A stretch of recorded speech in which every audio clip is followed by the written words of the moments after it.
Good morning, Global Leadership Academy scholars. Today is week 5 of the Global Virtual Learning. So we will get started with our affirmation. I feel good about myself. I feel good about the people around me. I feel goodness all around me.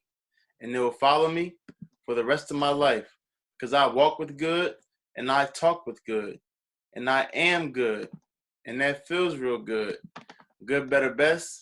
Never let it rest until your good is your better and your better is your best. So the norms for global learning and virtual learning are 1. Be on time. Frame your camera correctly. 2. Mute yourself when not speaking.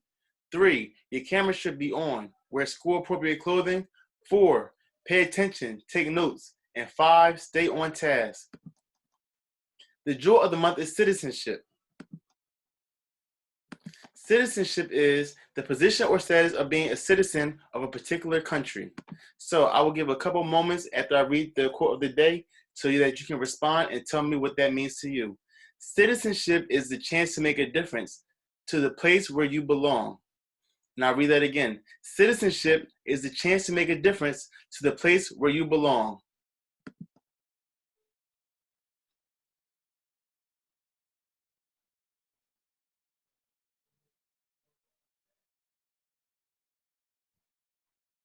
"20 seconds.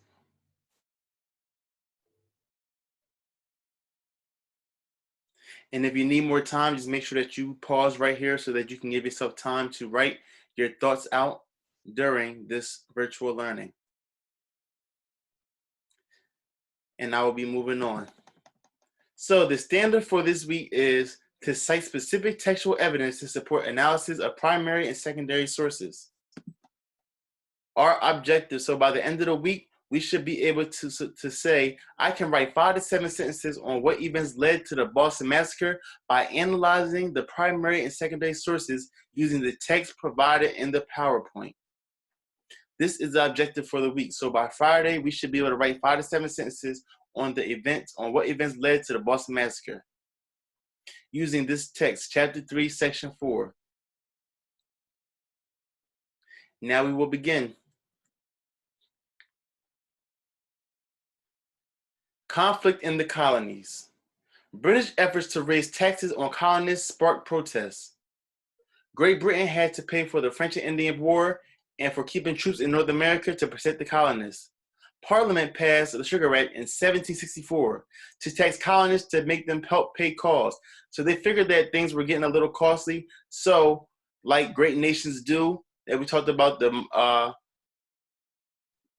Songhai, Mali, and Ghana, they began to add tax so that they would have money that people would work for. Parliament actions upset many colonists. So people did not like the adding of the Sugar Act in 1764. Colonists believed there should be no taxes without representation in Parliament. Samuel Adams, a colonial leader, set up the committees of correspondence to protest. Taxing the colonies. The Stamp Act and the Townshend Act of 1765 and 1767. The Stamp Act of 1765, the colonists had to pay for official stamp or seal on purchase of paper items. So anything with paper had a tax. Anything you bought with paper had a tax. Immediate protest. This led to immediate protest. The Sons of Liberty sometimes used violence. So the Sons of Liberty were a group that did not like what was going on, and they used violence to be heard, or another form of protesting. The Stamp Act Congress of 1765 declared the tax a violation of colonial rights. It was repealed in 1766. For the Townshend Act of 1767, the duties on glass, lead, paints, paper, and tea. So these are the things that added tax on, that tax was added on to. Writs of assistance used to enforce. The colonists boycotted British goods. The Sons of Liberty attacked custom houses. The British troops sent in 1768. The Boston Massacre caused colonial resentment toward Great Britain. A crowd gathered in Boston after a British soldier struck a colonist on March 5th, 1770. The soldiers fired into the crowd, killing 3, including Crispus Attucks. The shootings were called the Boston Massacre by colonists. This caused more resentment against the British. Colonists protested the British tax on tea with the Boston Tea Party. Colonial merchants smuggled tea to avoid paying the British tea tax. So they felt as though the tax was uncalled for, so they found ways so that they could not have to pay the tax.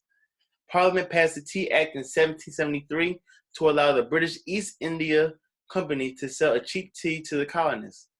Colonial merchants and smugglers were opposed to this. On December 16, 1773, colonists disguised as Indians attacked British tea ships and threw the tea overboard. The incident was called the Boston Tea Party. Great Britain responded to colonial actions by passing the Intolerable Acts. Act 1 of the Intolerable Act, the Boston Harbor was closed. Act 2 of the Intolerable Act, Massachusetts charters was canceled. Act 3 of the Intolerable Act, the royal officials accused of crimes would be sent to Great Britain for trial. In Act 4 of the Intolerable Act, General Thomas Gage was made the new governor of Massachusetts.